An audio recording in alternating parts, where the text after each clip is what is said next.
Hi, I'm Ania. All I wanted was a quiet weekend while Marcus was away on his business trip to Chicago. We'd bought this house together last year, our dream home with the little garden I'd been planting roses in.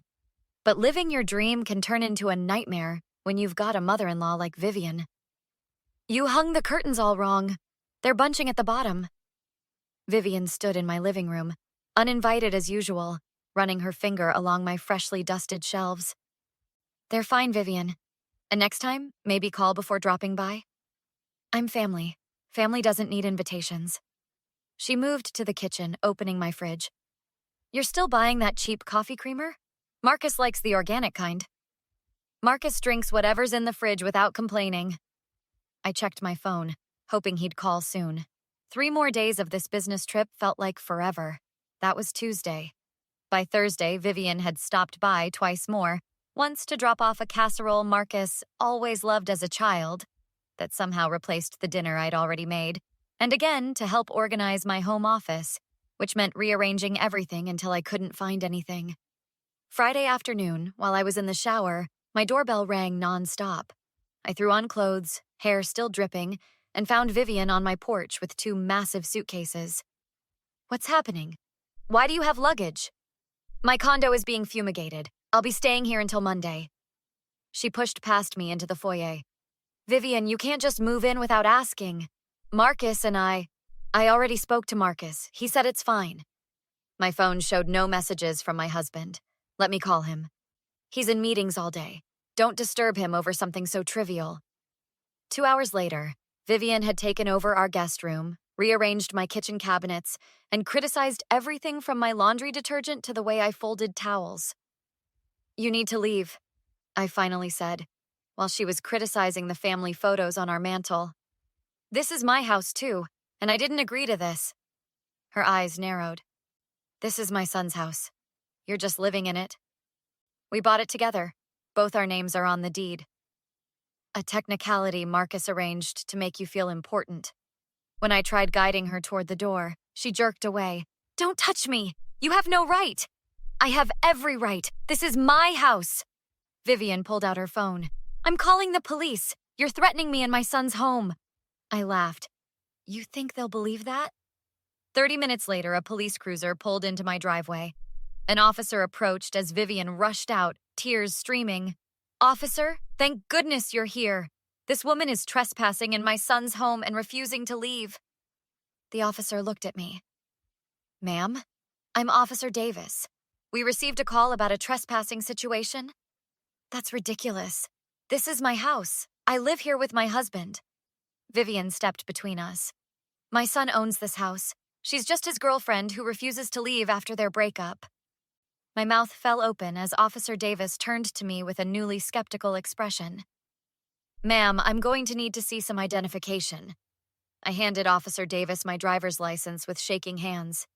See? This address is right here. Anyone can change an address? Do you have property documents, utility bills? Vivian smirked. She doesn't because they're all in my son's name. That's a lie. I have the mortgage statement in my email. I frantically searched my phone. Our neighbor, Tamika, walked over from her porch. Everything okay? Ania, you all right? This officer thinks I'm trespassing in my own house because of her. Tamika looked confused. What? Ania and Marcus bought this place last summer. I brought them a housewarming plant. You don't understand the situation, Vivian cut in. My son is too kind to make her leave properly. I stepped away and called Zoe. Girl, what? She did what? I'm coming over right now with that bottle of champagne we saved from your closing day. I still have the pictures. 10 minutes later, Zoe showed Officer Davis photos of me and Marcus signing our closing papers. See that date stamp? They bought this place together. I'm a real estate agent, so I helped with the transaction. Officer Davis looked at Vivian. Ma'am, it appears there's been a misunderstanding. Those could be from anywhere. She's manipulating all of you. A taxi screeched into the driveway, and Marcus jumped out, looking exhausted. What the hell is going on? Mom, Ania, why is there a cop at our house? I rushed to him. Your mother told the police I'm trespassing in our home. Marcus looked shocked. Mom, is this true? Vivian switched tactics instantly. Oh, Marcus, I was so worried. She was threatening me. I feared for my safety. That's not... Marcus raised his hand to quiet me. Officer, I'm sorry for the confusion. This is our house. Both our names are on the deed. After Davis left, Zoe squeezed my hand. Want me to stay? No, but thanks. Once we were alone, I exploded. Your mother tried to have me removed from our house, and you're defending her? I'm not defending her, but she's getting older. Sometimes she gets confused. Confused? She deliberately lied. Marcus lowered his voice. She's still my mother. What do you want me to do, throw her out on the street? Yes! After what she just pulled, absolutely yes! She's staying in the guest room tonight and we'll sort this out tomorrow. I stared at him. If she stays, Don't be dramatic, Ania. Dramatic? Your mother nearly had me arrested for breaking into my own home and you're taking her side. Marcus rubbed his temples. I'm not taking sides. I'm just trying to keep the peace. As he carried his mother's luggage to the guest room, I realized the man I thought had my back was stabbing me in it instead. I spent the night on Zoe's couch, ignoring Marcus's texts. The next morning, she brought me coffee and her laptop. So, what's our next move? Because you're not just letting this slide. I don't even know where to start. She tried to have me arrested in my own house. Let's pull up your property records. I want to check something. Zoe accessed the county records database she used for work. As she scrolled through documents, her expression changed. What is it? Someone requested a deed modification form 3 weeks ago. The request was flagged because it didn't have both owners' signatures. My stomach dropped. Let me guess who. The request came from Vivian Reynolds. She tried to remove your name from the property. I paced Zoe's living room. That witch. What else has she been doing behind my back? We spent hours digging deeper. Zoe called her contacts while I scrolled through neighborhood social media groups. Look at this post from the community page. Someone asking if anyone knows about the troubled woman living in our house. The profile's fake, but check the writing style. Zoe peered at my phone. That's definitely your monster-in-law. My phone rang. Officer Davis. Mrs. Reynolds? I wanted to follow up on yesterday's incident. Something didn't sit right with me. You mean how my mother-in-law tried to have me kicked out of my own house? Exactly. This isn't the first time we've had calls like this. Would you be willing to file a report? It could help if there are future incidents. You think she'll try something else? People who make false reports rarely stop at one. I met Officer Davis at the station that afternoon. He showed me other calls Vivian had made. Complaints about suspicious activity at our house when Marcus was away. She's been setting this up for weeks, I realized. I've seen family disputes like this before. You need solid evidence. I'm already collecting it. My friend found records showing she tried to change our property deed. Davis nodded. Good start. Document everything. Texts, emails, witnesses. Build your case. On my way home, I stopped by our neighbors. Tamika remembered Vivian asking questions about when I came and went.